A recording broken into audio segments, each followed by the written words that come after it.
পিরোজপুর জেলা ও সদর উপজেলা প্রাণী সম্পদ দপ্তরের আয়োজনে জাতীয় প্রাণী সম্পদ সপ্তাহ ও প্রাণী সম্পদ প্রদর্শনী 2025 অনুষ্ঠিত হয়েছে। জেলা প্রশাসক আবু সাইদ প্রধান অতিথি হিসেবে উপস্থিত থেকে অনুষ্ঠান উদ্বোধন করেন। র্যালি শেষে আমন্ত্রিত অতিথিরা প্রদর্শনীতে অংশ নেওয়া 30টি স্টল পরিদর্শন করেন। বিস্তারিত দেখুন SM আবু জাফরের প্রতিবেদনে। পিরোজপুরে জাতীয় প্রাণী সম্পদ সপ্তাহ ও প্রাণী সম্পদ প্রদর্শনী 2025 অনুষ্ঠিত হয়েছে। দেশীয় জাত উন্নত প্রযুক্তি প্রাণী সম্পদে হবে উন্নতি প্রতিপাদ্যকে সামনে রেখে বুধবার জেলা প্রাণী সম্পদ দপ্তর এবং সদর উপজেলা প্রাণী সম্পদ দপ্তর ও ভেটেরিনারি হাসপাতাল আয়োজিত এই অনুষ্ঠানে সকালেই একটি বর্ণাঢ্য র্যালি বের হয়, যা শহরের বিভিন্ন গুরুত্বপূর্ণ সড়ক প্রদক্ষিণ করে। র্যালি শেষে অতিথিরা প্রদর্শনীতে অংশ নেওয়া খামারিদের স্টল পরিদর্শন করেন, যেখানে 30টি স্টলে গরু, ছাগল, ভেড়া, হাঁস, মুরগি ও কবুতর সহ বিভিন্ন পশু পাখি প্রদর্শন করা হয়। অনুষ্ঠান শেষে আলোচনা সভায় জেলা প্রশাসক আবু সাইদ খামারিদের স্বাস্থ্যসম্মত খাদ্য উৎপাদনের জন্য সতর্ক করেন, চিকিৎসকের পরামর্শ ছাড়া অ্যান্টিবায়োটিক বা হরমোন ব্যবহার না করার পরামর্শ দেন এবং খামারিদের দাবি পূরণের আশ্বাস প্রদান করেন। জেলা প্রাণী সম্পদ কর্মকর্তা ডাক্তার মোহাম্মদ রানা মিয়ার সভাপতিত্বে উপস্থিত ছিলেন সদর উপজেলা নির্বাহী কর্মকর্তা মোহাম্মদ আলামিন, কৃষি সম্প্রসারণ অধিদপ্তরের অতিরিক্ত উপপরিচালক আব্দুল্লাহ আল মামুন, জেলা ভেটেরিনারি অফিসার পার্থ সারথী দত্ত এবং অন্যান্য কর্মকর্তাও ও খামারিরা জানান, প্রদর্শনী তাদের নতুন প্রযুক্তি ও বাজার সম্পর্কে ধারণা দেয় এবং ক্রেতা গ্রাহকের সঙ্গে পরিচয় করায়। দিন শেষে উৎকৃষ্ট পশু পাখি প্রদর্শন ও অবদানের জন্য খামারিদের পুরস্কৃত করা হয়। দারুণভাবে উৎসাহিত করছে। 2025 সালে প্রায় 90 লাখ পশু কোরবানি হয়েছে এবং প্রায় 30 লাখ অবিকৃত রয়েছে, যার বাজার মূল্য প্রায় 1,00,000 কোটি টাকা, যা আমাদের জিডিপির প্রায় 2%-এর অধিক। সুপ্রিয় সুধী, বাংলাদেশের আর্থসামাজিক প্রেক্ষাপটে প্রাণী সম্পদ হলো কৃষি অর্থনীতির চালিকা শক্তি, জাতীয় উন্নয়নের জীবন্ত সম্পদ এবং গরিব জনসাধারণের জীবন্ত ব্যাংক।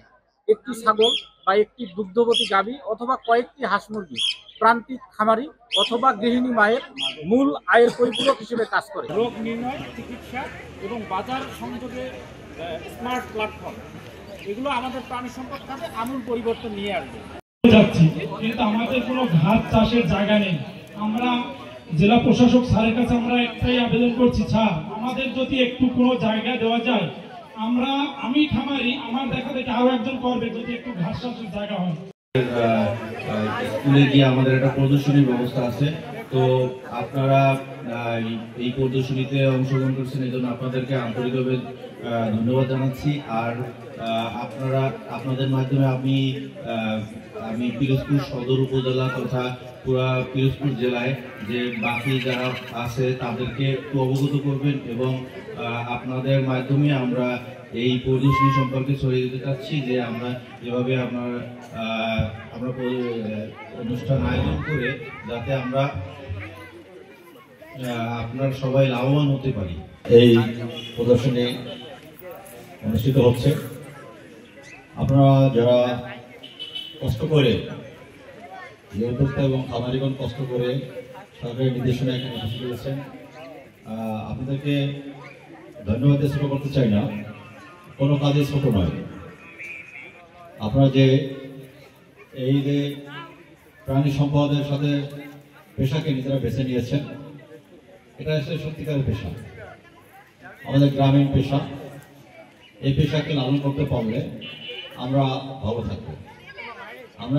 আমাদের চেষ্টা থাকবে। আপনারা একজন খামারি বলেছেন যে আমাদের খামার করার জন্য পর্যাপ্ত জায়গা নেই এবং ঘাস খাওয়ার মতো, ঘাস চাষ করার মতো জায়গা নেই। আমরা একটা নোট নিয়েছি, আমরা উপজেলা নির্বাহী অফিসারদেরকে নির্দেশনা দেব যারা খামারি তাদের নিয়ে সভা করার জন্য, যাতে করে খামারিরা সুষ্ঠুভাবে তারা এই যে তাদের যে পেশা, এই পেশাকে লালন করতে পারে, সেই প্রচেষ্টা আমাদের প্রশাসনের পক্ষ থেকে থাকবে ইনশাআল্লাহ। সপ্তাহে প্রথমবারের মতো সারা দেশব্যাপী আমাদের প্রাণী সম্পদ সপ্তাহ পালিত হতে যাচ্ছে।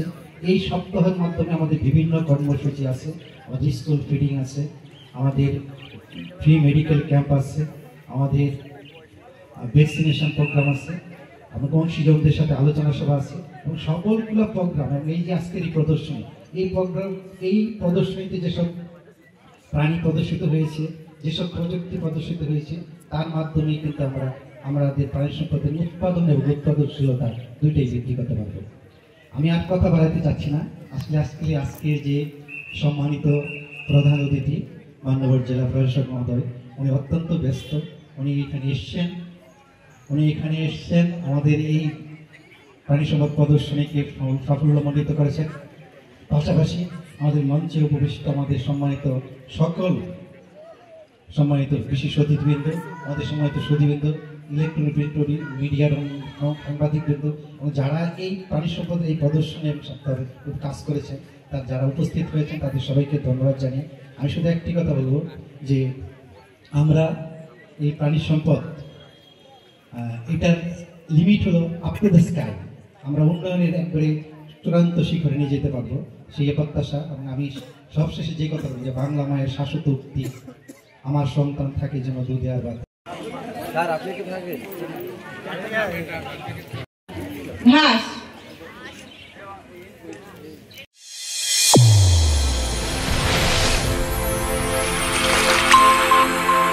চ্যানেল A1 হৃদয়ের স্পন্দন।